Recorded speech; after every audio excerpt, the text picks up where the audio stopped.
صل على محمد وآل محمد.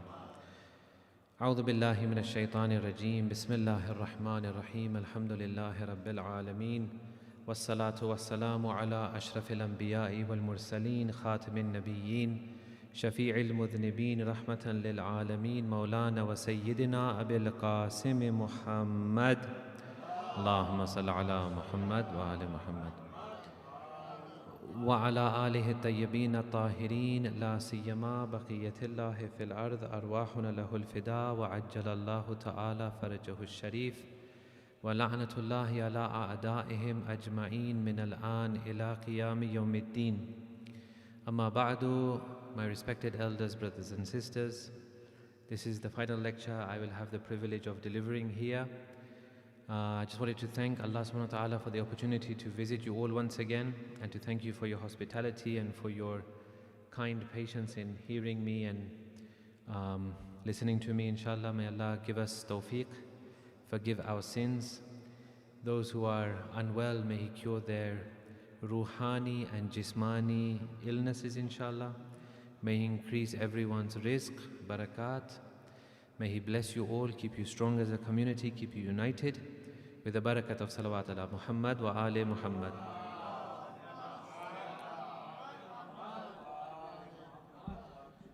In tonight's lecture, which I don't want to be a long lecture, but as I had promised you, I wanted to go through some of the common issues regarding the rules of namaz. Okay? We have in Islam, in each and every ibadat, whether it's namaz, roza, hajj, zakat, etc., all of these different ibadats, we have two sides. We have the laws and then we have the philosophies. Until now, I've been mainly speaking about some of the philosophies of namaz. Tonight, we're going to talk about some of the rules and laws of namaz. People often, they get stressed. Which is more important, Maulana? Is it the philosophy or is it the laws? No, that's not a question to ask. They're both important. If you don't perform the laws and rules properly, your namaz is batil. Then what is the point of having all the philosophy? If you don't have some of the philosophy and you just pray, then it's almost like, alhamdulillah, it's good that you're praying, but it's almost like you don't know what you're doing. So both of these have to go hand in hand. So I'm going to start with mentioning a few things, and if you have any questions in the middle, please do ask me. If they are very, very technical, personal things, then I think we can avoid them. We can talk about it afterwards. If it's general stuff which will benefit everybody, then we'll take the questions from the floor. Are you happy with that approach, inshallah? Let's have a loud salawat ala Muhammad wa ali Muhammad.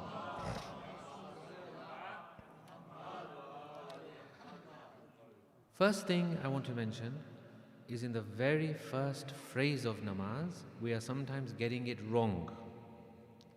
We are not Arabs. Most of us are not Arabs. So Arabic is not our language. So sometimes we can fall into bad habits.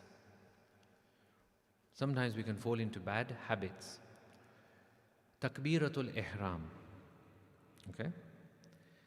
Because not being Arab, sometimes we pronounce it like this. Allahu Akbar. Allahu Akbar. Almost like there's a wow in between Allah and Akbar. Almost like there's a W sound. Allahu Akbar. It's very, like you won't even realize it sometimes that you're doing it. This is wrong. This is an addition into Takbiratul Ihram. And as we know, Takbiratul Ihram is a rukan. In the rukan, we can't add or subtract anything. So you can't say Allahu Akbar. It has to be Allahu Akbar. Do it again, Mukhtar. Yes. So there has to be a clean transition between Allahu Akbar, Allahu Akbar, Allahu Akbar. There's no wakbar, there's no wow sound, there's no W sound. Okay, so that's the first thing. Many people, they fall foul of that.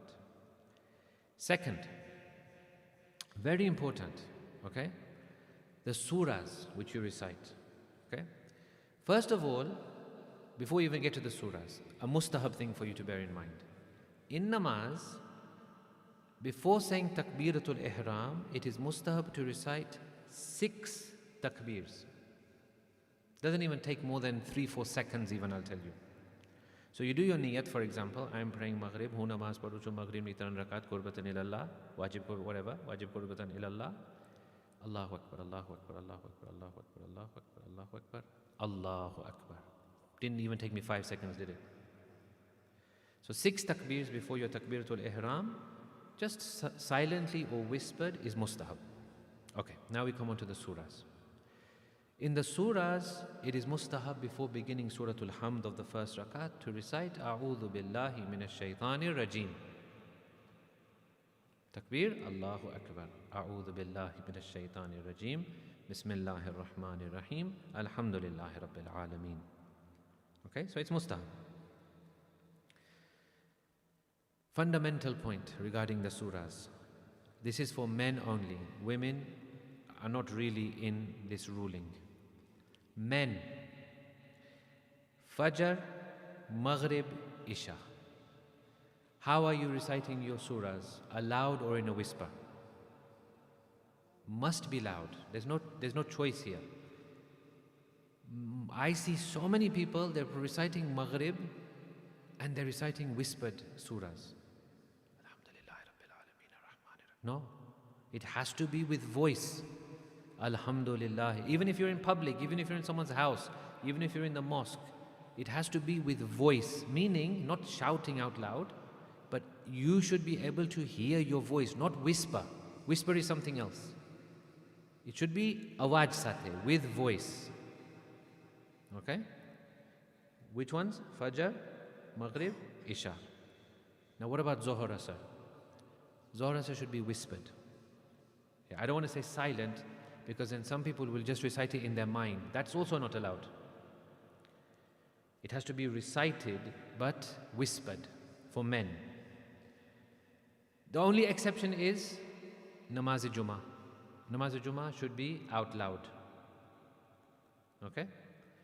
And the other exception is the Bismillahir Rahmanir Rahim. It's mustahab to be allowed. So you do this. I'm praying my Zohar, Qurbatan Allah, Allahu Akbar, A'udhu Billahi Minash Shaitanir Rajim, Bismillahir Rahmanir Rahim, Alhamdulillahi Rabbil Alameen, Ar-Rahmanir Rahim. Yeah? That's Zohar and Asr. So, that is the surahs. Now, in the surahs, we have a few particular rulings. This, I'm thinking, will be very relevant. Okay? So the first ruling is, when you start a surah after Suratul Hamd, let's say I start Inna Anzalnahu Fi Laylatil Qadr, and then I want to abandon it. I'm thinking, I want to change the surah. Can I change it or not? Can I change it? Yes. Any conditions, terms and conditions? There is a term and condition. Bolo. You don't know it. The condition is, I should not have reached halfway. Once I cross halfway, you can't change. So as long as you have not reached halfway, as long as you're in the beginning, you can abandon and move on and recite a different surah. So I say, Bismillahir Rahmanir Rahim, Inna Anzalnahu Fi Laylatil Qadr. Then I think, no, let me switch. Bismillahir Rahmanir Rahim, Inna A'ataynaka al-Kawthar, for example. Okay? But there are two special surahs which you cannot even switch. Even if you don't reach halfway, you cannot switch. The youths had this in their youth gathering. So if I can't see any youth on the boys' side.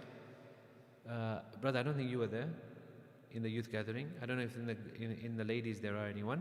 There are two surahs where even without reaching halfway, you cannot abandon. Even if you just say the first word, you cannot abandon. Which are these? Kafirun and Ikhlas. Qul huwallahu ahad and Qul ya ayyuhal kafirun. Once you begin, you cannot abandon.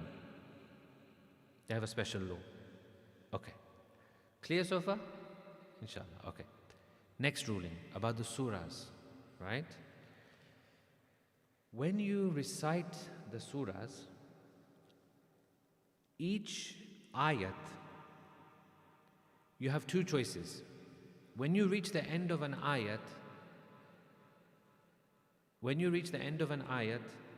either you have to stop and pause, or you have to join it to the next ayat. You cannot be in between. So listen to this. Alhamdulillahi Rabbil Alameen, Ar-Rahman Ar-Rahim, Maliki Yawmiddin, Iyaka na'budu wa Iyaka nasta'een, Ihdinas Sirat al-Mustaqim, Sirat. That's not good enough. Because what I'm doing, I'm not stopping properly and I'm not joining. You have to allow a little bit, half second, 1 second more. Alhamdulillahi Rabbil Alameen, Ar-Rahman Ar-Rahim, Maliki Yawmiddin, Iyaka na'budu wa Iyaka nasta'een, Ihdinas Sirat al-Mustaqim, Sirat al-Ladheen. So half second, 1 second more allow between each verse. But if you want to join them, then you have to know how to join them. So, for example, Qul huwallahu ahad. How do we join into the next one? Who can tell me? How do you join? Qul huwallahu. No. How do you join? How do you join it? How do you continue if you don't want to stop at the end of Qul huwallahu ahad? No. Okay, so if in Surah Al-Hamd, for example, if I want to connect the first 3 ayats, it'll be like this. Alhamdulillahi Rabbil Alameen, Ar-Rahman Ar-Rahim, Maliki Yawmiddin. So you have to know the end of the verse to join. And they don't all join the same. So in Qul Huwallah it's different. Qul Huwallah goes like this. Qul Huwallahu Ahadunillahus Samad. Not many people know this. So if you don't know how to join, then you have to stop. This is for men and women. Men and women, if you don't know how to join, then you have to give a stop. Then you have to stop there properly. Yes.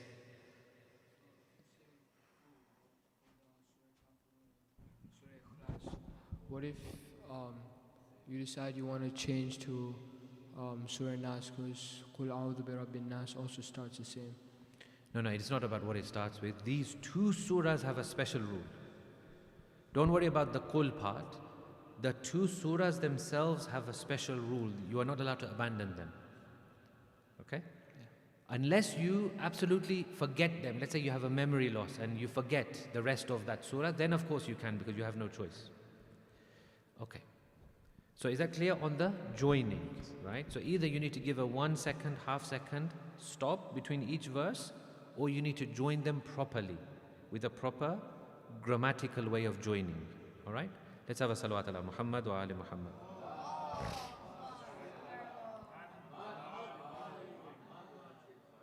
Okay, namaz-e-jamaat now. So one thing I told you last time when we had a Q&A, that brief Q&A, I had warned you that don't precede the imam. I think people are still preceding the imam from what I can gather. Don't precede the imam in any action, you can precede him in recitation. So if the imam-e-jamaat goes into sajda, you follow him by half a second, 1 second. He hasn't started reciting, you can start reciting, that's no problem. But you can't go into sajda before him, you can't come out before him. Okay. The next thing, very, very common in every jamaat, if you are praying namaz-e-jamaat, you should not be reciting the surahs. Very common issue, everywhere I go. If I say Takbir, Allahu Akbar, and I start Bismillahir Rahmanir Rahim, I can tell you, I can guarantee you there's one guy behind me saying Bismillahir Rahmanir Rahim. I say Alhamdulillahi Rabbil Alameen, he says Alhamdulillah Rabbil Alameen. You're not supposed to. So either you are praying Jamaat or you're not praying Jamaat. If you're not praying Jamaat, that's fine. Then you're praying Furada somewhere on the side and you're reciting your surahs, absolutely fine, no issue. But if you're in Jamaat, you should not be reciting the surahs. Everything else you should recite. Okay, another thing about namaz-e-jamaat. What happens if the imam goes into ruku, you go into ruku, you think the imam has finished, so you raise up from ruku, and you see, he's still in ruku. Now what? No, you have to go back. I'm explaining. You have to, if you get up and you see the imam-e-jamaat is not yet out of ruku, you have to go back into ruku. And it doesn't count as 2 rukns. Same with sujood. In sajda, same thing. You're in sajda, you come up and you see, oh, the imam is still in sajda, go back. It doesn't count as an additional rukn because you're in jamaat. If you are alone, yes, you can't do 3 sajdas. You can't do 2 rukus. This is jamaat, the rules slightly change. Yeah?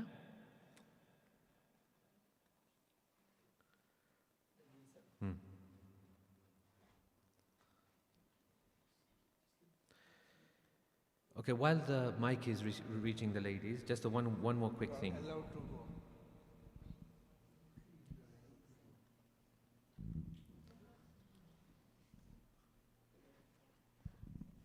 Okay, yeah. So oftentimes we see like after Surah Al-Hamd, a lot of people say Ameen. Is that allowed? Done? Yeah. Absolutely not allowed. Absolutely not allowed. Sorry. After Surah Al-Hamd, you see many people saying Ameen. Absolutely not allowed according to Shia Ithna Ashari fiqh. This is a Sunni thing. They're doing it with their own reasoning. We don't do it. In our fiqh, we say Alhamdulillahi Rabbil Alameen. If you want to say anything, you don't have to say anything. It's mustahab. Do not say Ameen for God's sake. Alhamdulillahi Rabbil Alameen. Okay? Sister, I hope that answers the question. Any more questions from sisters at the moment? No? Okay. Imam Muhammad Baqir and Imam Ja'far Sadiq alayhim as-salam. Allahumma salli ala Muhammad. From time to time, they would ask people to pray in front of them so that they could check their namaz. From time to time, they would ask people, pray in front of us so we can check your namaz. It's not a bad idea for us all, from time to time, maybe 3 months, 5 months, 6 months, we get our namaz checked. You won't believe how many bad habits can creep in and you don't realize. Okay? One of the things which I want you to get checked, every single one of us, even me, we need to get our pronunciation checked. Makhraj, talaffuz. We need to get our makhraj checked. Is makhraj only for Imam Jamaat? No. This is a mistake, this is a misconception. Imam Jamaat has maybe extra burden on him because he is taking responsibility for everyone else's namaz. Every single one of us, if we're praying furada, we need to be praying properly. This doesn't mean that you have to become Abdul Basit. It doesn't mean you have to be such a perfect with every single rule of tajweed followed. No, that's not what I'm saying. But at least every letter should be differentiated. In Arabic we have 4 Z sounds. Z or Z, as you guys have spoiled my language. Z sounds. Dal, Za, Dhoin and Dad. All 4 are different and we just sometimes make them all za. There are 2 ta sounds. Ta with the 2 dots and ta with the toin, as we used to say when I was growing up, when I learned this Quranic recitation. Toin and te, these are 2 different things. Yeah? Ha and ha. The big ha and the one with the 2 eyes. Ha Edo Chesham and the other ha. 2 different things. You won't believe how we are changing the meaning with these things. Okay? If someone was to listen to you, even a non-Muslim Arab, let's say a Christian Arab, he would laugh. He would say, what are you saying? You're saying absolutely nonsensical things because one qaf and kaf, one ha and ha, one a and a, one da and the will change the meaning. Okay? So we need to get our namazes checked. Okay. Sajda. Many people ask about sajda. When you're out and about, you don't have a mohar, you don't have your turba, you don't have your sajda. What can you do sajda on? Who can tell me what is the formula for the thing you can do sajda upon? What is the formula? What is the ruling?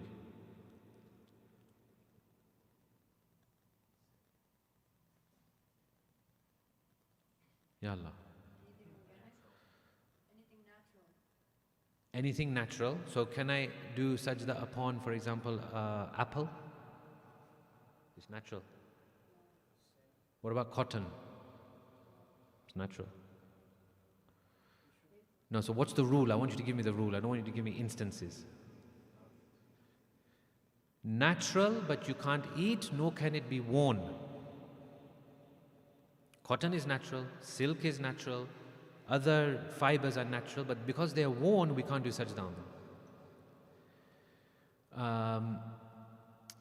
Foods are natural, but because they're eaten, you can't do sajda on them. So you're allowed to do sajda on everything else. This is the rule, right? So the best of the best things to do sajda upon is, of course, turbat of Imam Hussein alayhi salatu was salam. Allahumma salli ala Muhammad. Paper. Yes or no? Yes. Paper generally, yes. We have no issues. Bale. Paper is okay generally. What about tissues?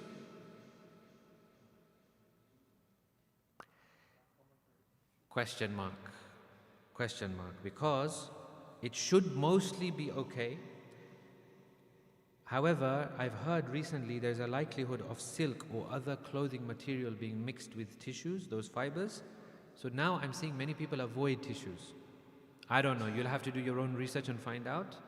But if it's mixed with these kinds of fibers too much, then we can't do sajda. If it's not, then it's okay. Now, when it comes to paper, what if the paper is black paper, red paper, blue paper, yellow paper? Then can we do sajda or not?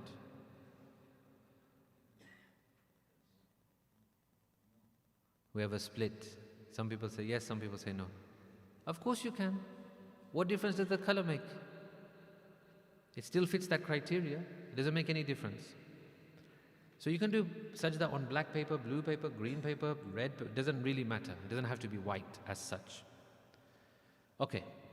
What if the paper has writing on it? What if the paper has writing on it? Yes or no? Again, we have a split. It's fine. Unless that writing is with such a thick kind of ink, or, like a permanent marker, or like, I don't know, paint or something on the paper, which forms a barrier to your forehead, then no. Otherwise, if it's just normal paper, normal writing, which is not najis, of course, which is normal kind of just writing on a paper, it's fine. What if there's an image on the paper that you're doing sajda on? Makruh. Not haram, but makruh, unless it's a rude or inappropriate image. Then you have to avoid. Third and fourth rakats, we have a choice to recite either tasbihat arba'a or Suratul Hamd. Yes. Yes, you can use wood. Sujood on wood is fine. Yeah, wood is okay. Tasbihat arba'a in the third or fourth rakats. Either you have to recite Subhanallahi walhamdulillahi wa la ilaha illallahu wallahu akbar or Suratul Hamd. If I choose Tasbihat arba'a, Subhanallahi walhamdulillahi, then how many times do I have to recite? Okay. So is one okay or not? Yes, it is. The wajib amount is one. According to Ayatollah Sistani, the wajib amount is one. You can just say it once and you can say Allahu Akbar and go into ruku. Can I say it twice? No. No, you can't. It's either one or three. We don't like number two, isn't it? Either one or three. You can't do it twice. Once or thrice. Okay? What about Suratul Hamd? How many times? Only once. For Suratul Hamd, only once. Interesting ruling around Suratul Hamd in the third and fourth rakats. Can I recite it aloud or it has to be whispered? It has to be whispered, except for Bismillahir Rahmanir Rahim. You can recite that aloud, even in the third and fourth rakats. But the rest of it has to be whispered. Some people, they make a mistake and they start reciting Tasbihat Arba'a aloud, not allowed. Sorry for the pun. Aloud is not allowed. Reciting it aloud is not allowed. So you have to recite it in a whisper. Okay, final thing I think, unless there are any questions. Men and women reciting namaz together in the same area, in the same room, in the same vicinity. It happens when we go for Umrah, Hajj, Ziyarat, Haram, Masjid Kufa. What's the ruling? How do we get around this? First of all, what is the ruling? The ruling is men have to be in front, women behind. So if we're praying namaz-e-jamaat, there is no ruling which says women can, without any barrier obviously, that women can be next to or in front of the men. No. Women behind, men in front, okay? There's a philosophy behind that. Let's say we're praying for Ada. You're praying for Ada, another woman is praying for Ada. But you're in the same room, now what? Now what? Still, man has to be in front. Even if it's just by a little bit, man has to be in front. But what is that amount? So let's say now Masjid Kufa. There's women all in front. Now what do we do? Do we have to wait? Pakka, they finish and then we can pray? 5 meters. As long as they are at a distance of 5 meters away, it's okay. Like that is not then regarded as the same place. It's far. You're far enough and you can pray. Okay? But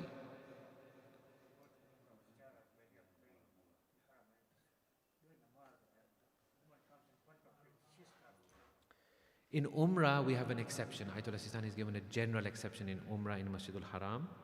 You don't need to worry about this rule. You don't need to worry about this rule in Masjidul Haram. However, in other places, if you're praying and you started, the woman comes and prays, her namaz is batil. Yeah. So, So are there any questions? I'm done with my list, yes. So if there's a barrier, can a woman pray next to you with a barrier in between? Yeah. Yeah. Because then that is not regarded as the same space. You know?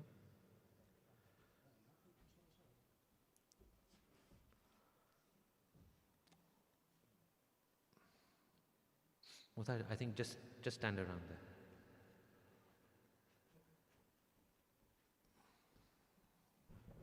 Assalamu alaikum. Salam wa rahmatullah. Sheikh, I have a couple of questions for you. Number one is,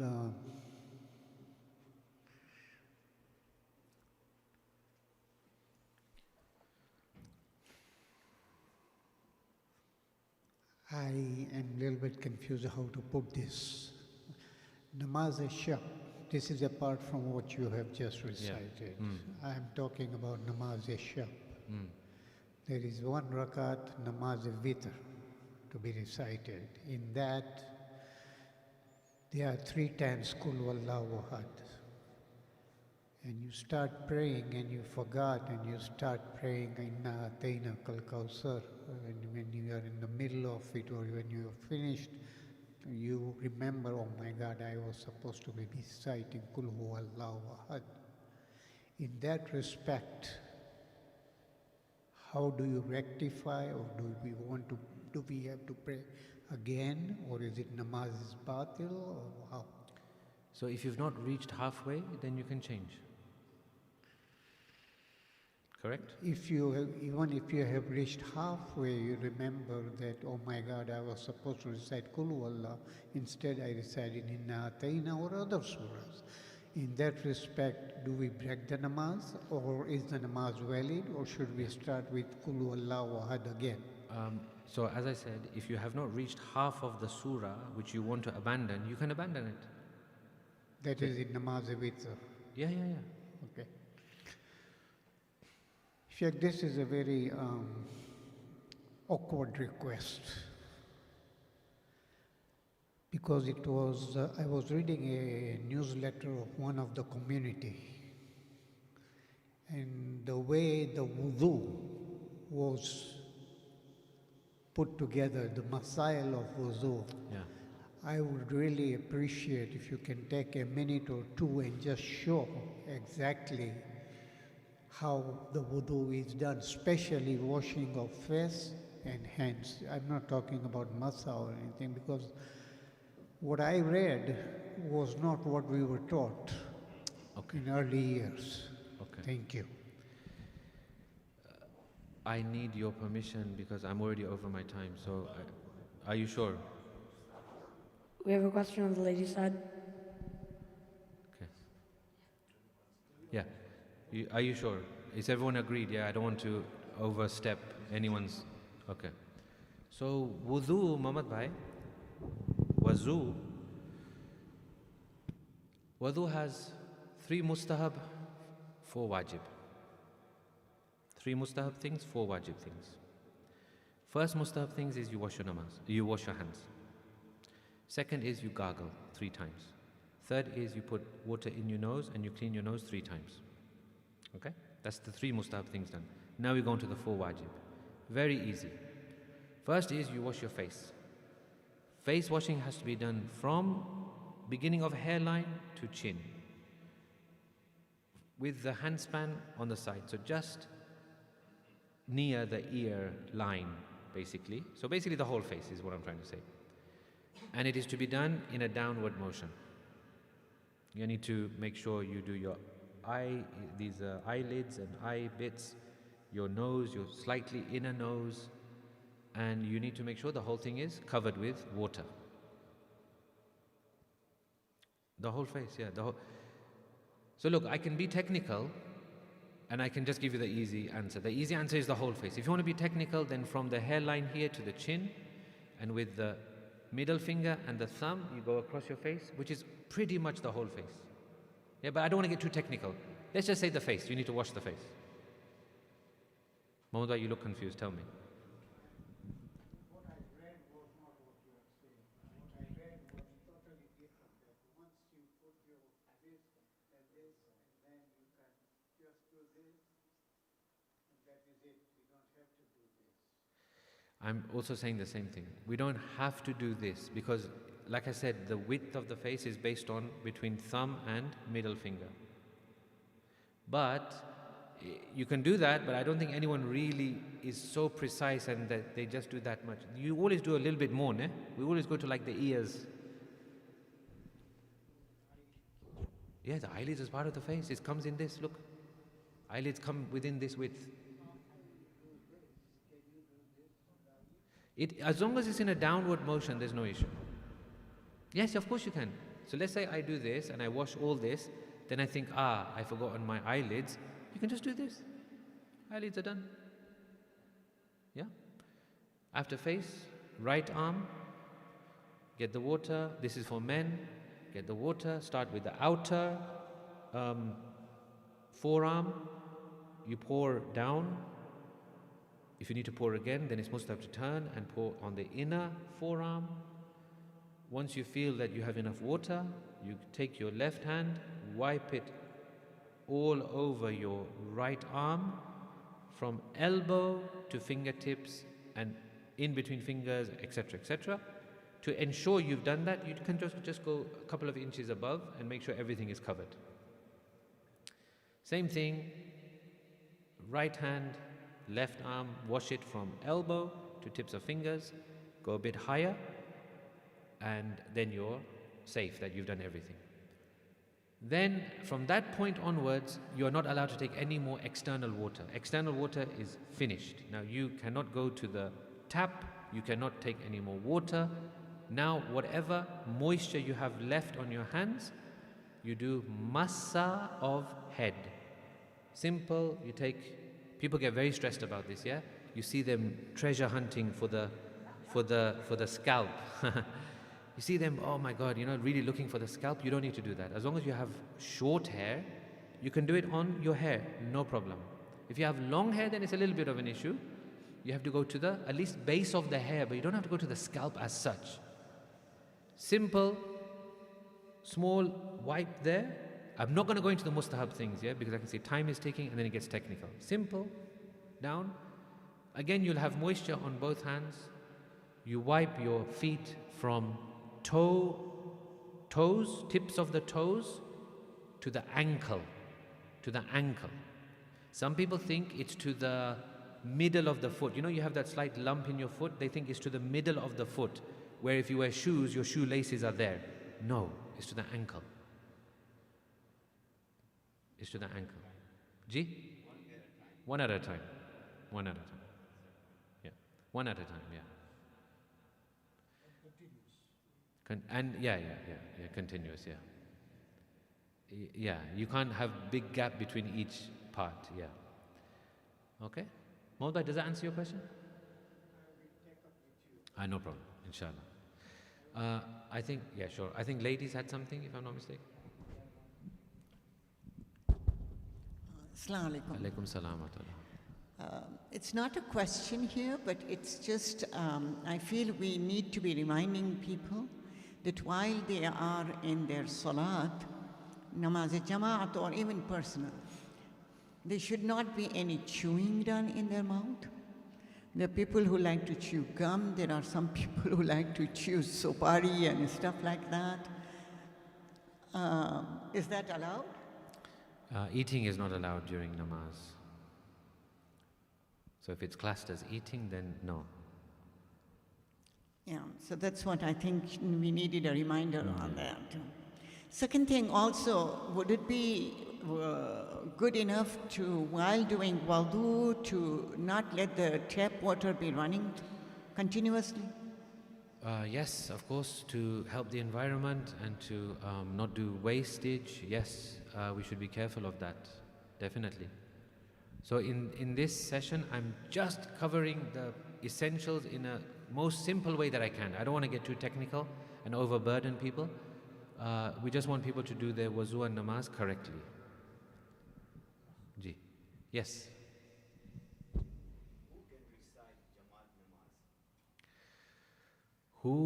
I guess your question is, who is qualified to lead Jamaat namaz? Who is qualified? What are the qualifications? Very simple. Few things are there. Number one, that they should be Shia Ithnashri. We are not allowed to recite behind non-Shia Ithnashris.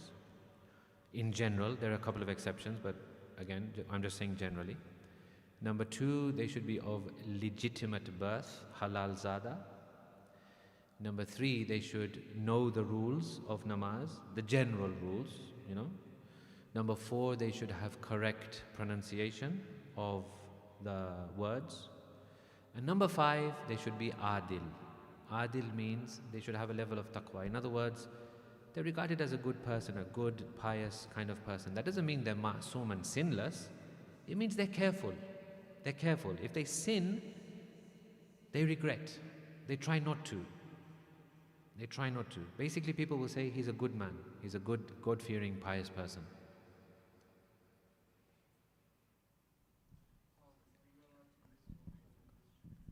Are you allowed to move when you're doing wudu? What do you mean move? Like walk around?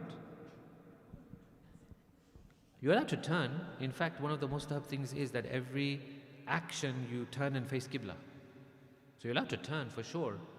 Are you allowed to move? It depends what kind of movement you do. I mean, you're talking about a few seconds, right? Each part is taking you a few seconds. So where are you going to move to?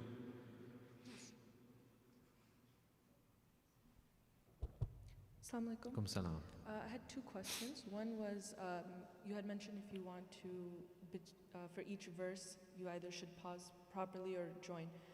When you're mentioning joining, are you mentioning based on the last, the last word before the verse ends, and then we should make sure that we know what that last fatha, kisra, dhamma, then we can naturally join just by reading it we know?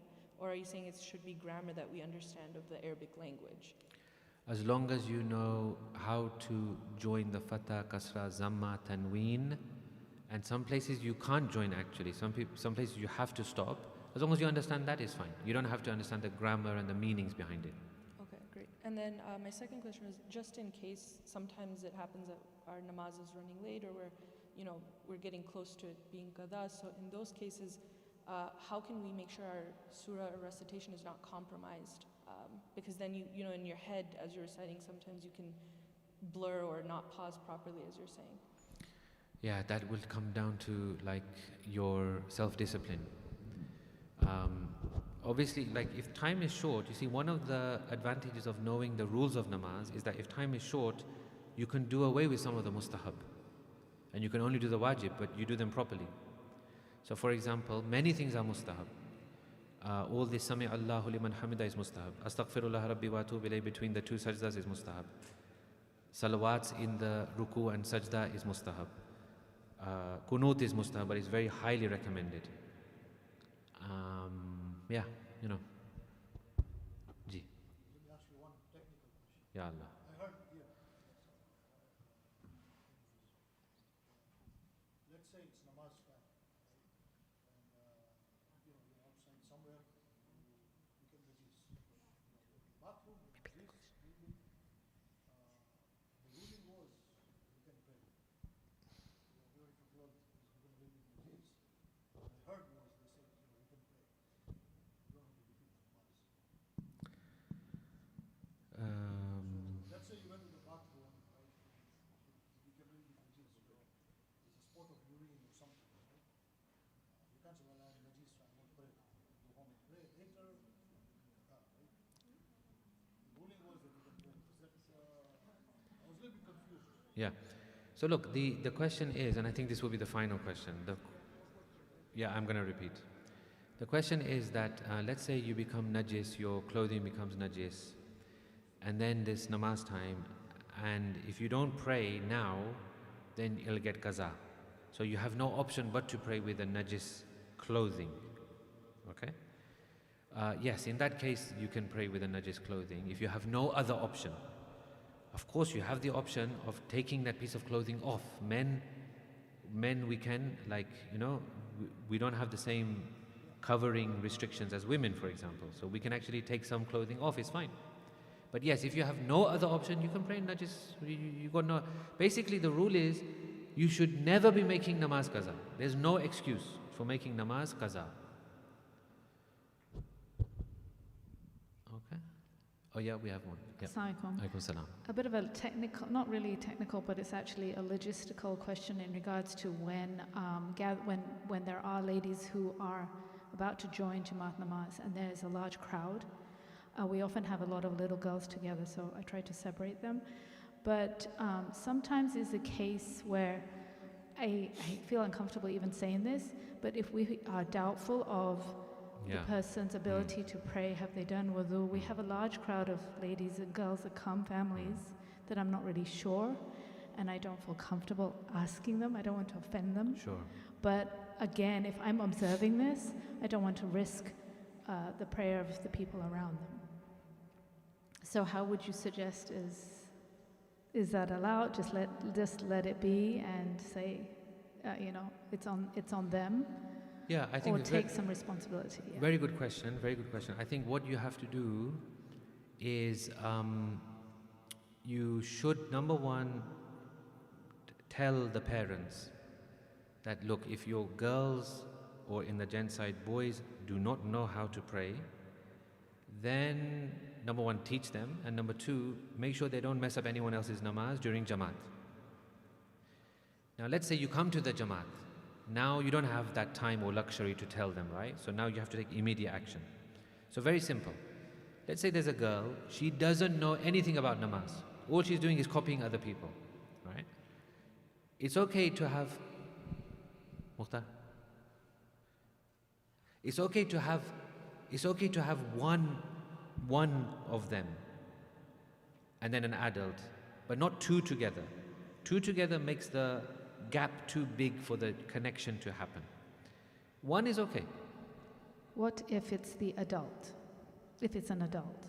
Who doesn't know how to? Correct. Again, one is okay. Again, one is okay. Yeah. Okay, and if there are two that you're not sure of, separate the adults? Well, that is going to be very sensitive. Yeah. That's going to be very sensitive. Yeah, that is going to be like diplomacy. Okay, understood. Yeah, you'll have to work through that somehow. Yeah. It's tough to judge people.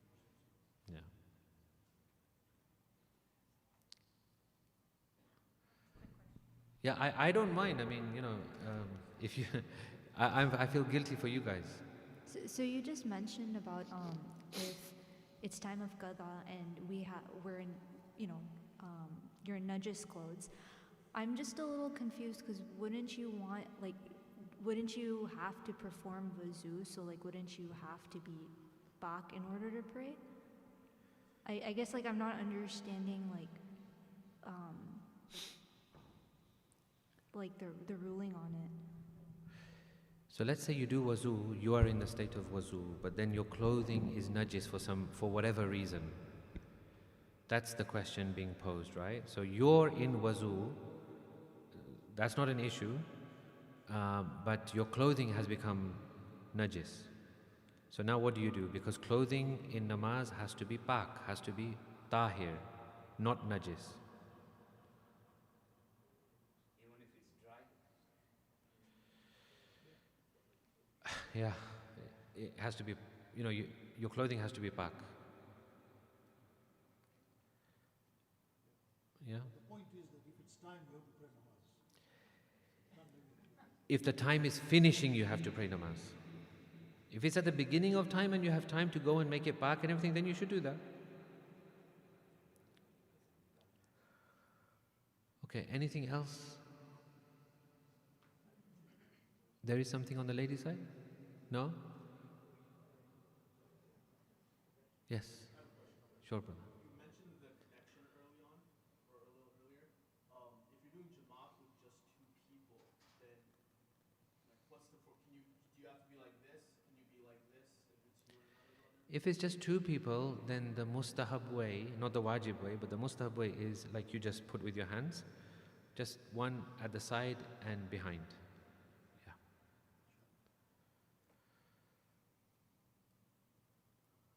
Salawat ala Muhammad wa ali Muhammad.